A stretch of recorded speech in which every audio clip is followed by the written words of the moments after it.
Hello everyone, welcome to my YouTube channel. Pooja Hegde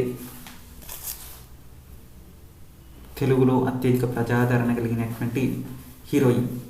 అయితే ప్రస్తుత సమయంలో తెలుగులో ఎటువంటి పెద్ద హిట్స్ లేవు. అయితే బీస్ట్ మూవీ తర్వాత ఆ స్థాయి విజయాలు మరొకటి రాలేదు. అయితే ప్రస్తుతం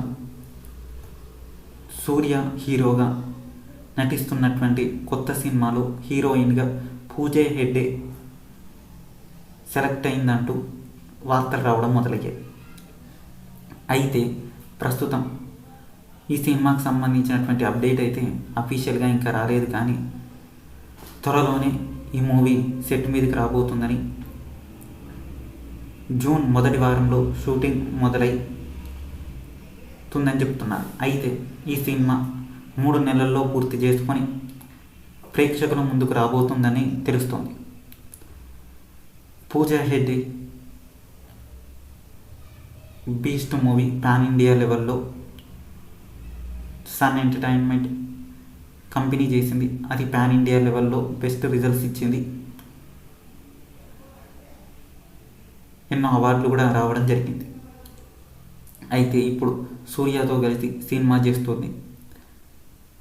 ఇది కూడా హిట్ అయితే ఇది కూడా పాన్ ఇండియా లెవెల్లోనే తీస్తున్నారు.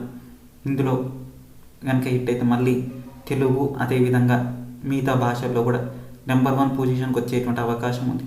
ఇది పూజా హెగ్డే కెరియర్లో మలుపు తిరగబోతుంది. ఇన్ని రోజులు బీస్ట్ తర్వాత ఒక్కటి కూడా సక్సెస్ కాని సమయంలో ఇటువంటి సందర్భాల్లో ఇప్పుడు కొత్త సినిమా సక్సెస్ అయితే కెరియర్ మలుపు తిరిగి మళ్ళొక నెంబర్ 1 పొజిషన్లోకి వచ్చేటువంటి అవకాశం ఉంది. ఇది పూజా హెగ్డేకి సంబంధించినటువంటి లేటెస్ట్ అప్డేట్.